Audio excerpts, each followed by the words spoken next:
Hey there! Today we're going to see if we can beat Shocking King without ever stepping on the same tile twice. Rules are simple. If we step onto a tile, we can never step onto the same tile ever again. Without further ado, let's get to the challenge. Now obviously I don't expect you to remember every single tile that I've stepped onto, so I'm going to be using these tokens, courtesy of Etilon, to mark all of the tiles that I've stepped onto in every single floor. There's a couple problems that we run into at the start of this challenge. You see these two tiles right here. These are what I call spawn-in tiles. Every single floor we will spawn in on these same two tiles every single time, at random. The reason this is a problem is because these spawn-in squares only have 6 other adjacent squares next to them. This means we only have 6 escape options every single time we spawn into a floor without a soul card. We need to minimize the usage of these squares at all costs, or make sure that we have a soul card leaving every single floor. The next problem we face is ammo regeneration. Now, not being able to step on the same tile twice is bad enough, but we also run into the problem of we can't regenerate ammo unless we move.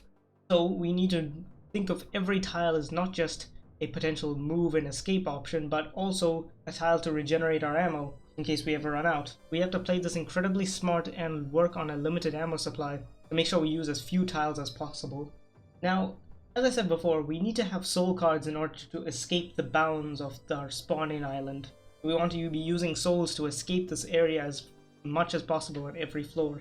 The only problem is the best soul cards to escape this island are bishops, rooks, and queens. Knights are good, but from these two spawn-in points, knights only have 8 potential squares they can move to. Throughout the run, you will realize that knights are always the first piece to check us in every single floor, since they're able to jump over the pawn wall. This becomes problematic in the future since we keep killing them first and they're always the first souls that we get. Having knight souls is only useful for the first few floors until we start losing all of the potential knight squares we can jump to from the spawning point. And since we cannot get rid of soul cards unless we use a soul card, having knights consume our soul slot for every single floor is a bit problematic. We need to try and get rid of knights without consuming their souls and putting them in our soul slot. Something we need to utilize very early on in the game is the enemy side of the board. By floor 6 or 7, there are so many pieces defending this side of the board that it will basically become unavailable to us. So it's better to use all of these tiles as quickly as possible so that the later floors we have more tiles on our side of the board that we can utilize. Later on in the challenge, you start to realize that when you don't have soul cards, it becomes extraordinarily difficult to get out of that starting area without just using an abysmal amount of tiles. Once the queens come out on floor 4, they start pushing you back very quickly.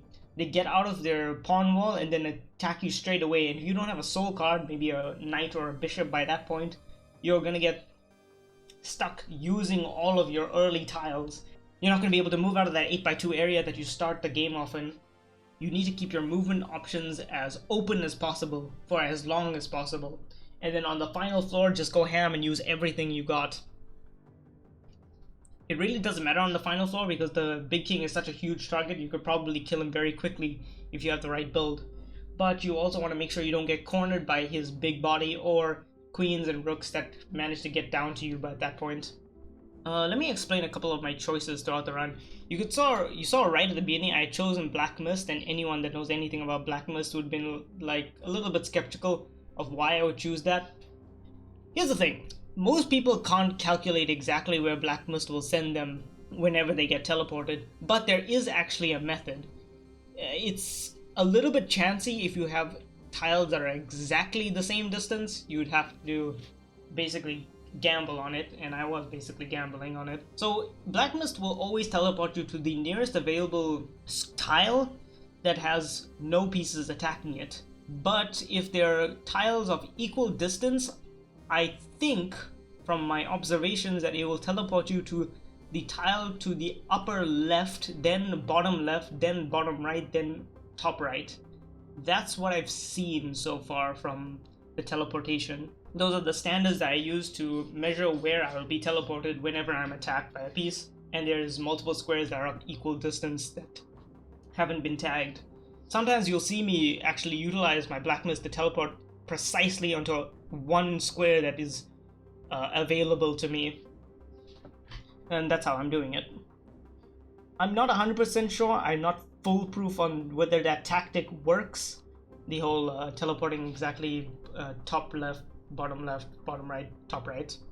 But as far as I've seen, it's always worked for me, so I think it's true. I chose grenades because they're a really good way of dealing some chip damage to the king and queen without having to get close to them or move. Unfaithful Steed, very obvious. I had to choose Unfaithful Steed because of the movement ability I get. Even though I don't really use it that often because I end up killing the knights very quickly. Though they did come in clutch a couple of rounds, so can't fault them on that. Wand of Wings, absolutely clutch.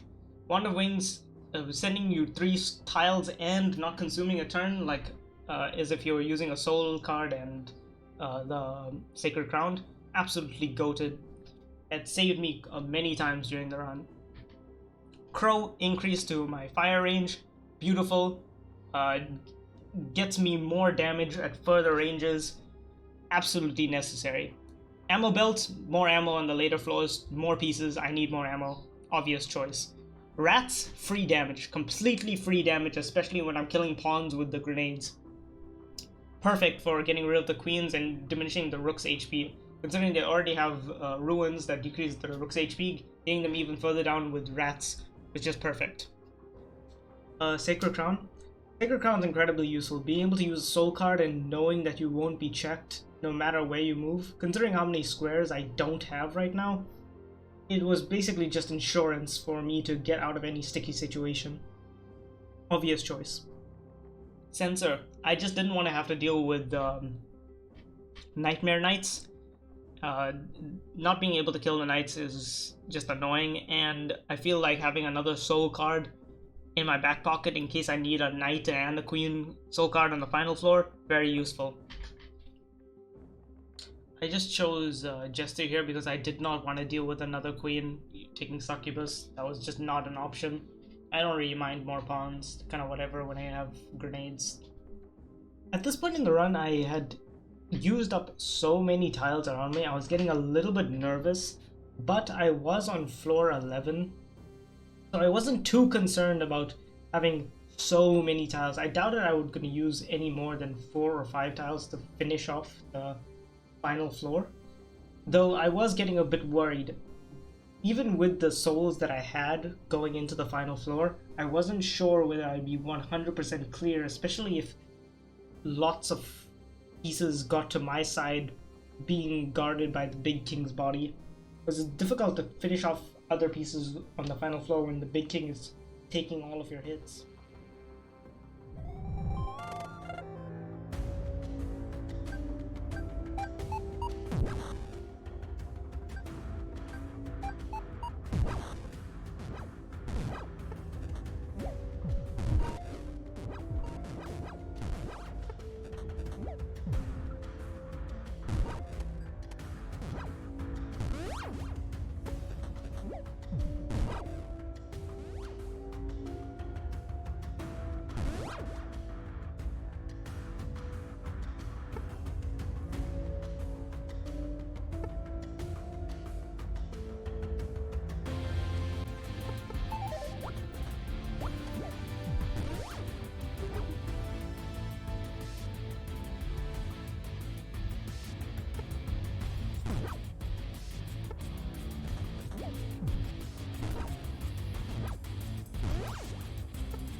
And with that, we proved that we can beat Shotgun King without ever stepping on the same tile twice. Thanks for watching, see you next time, goodbye!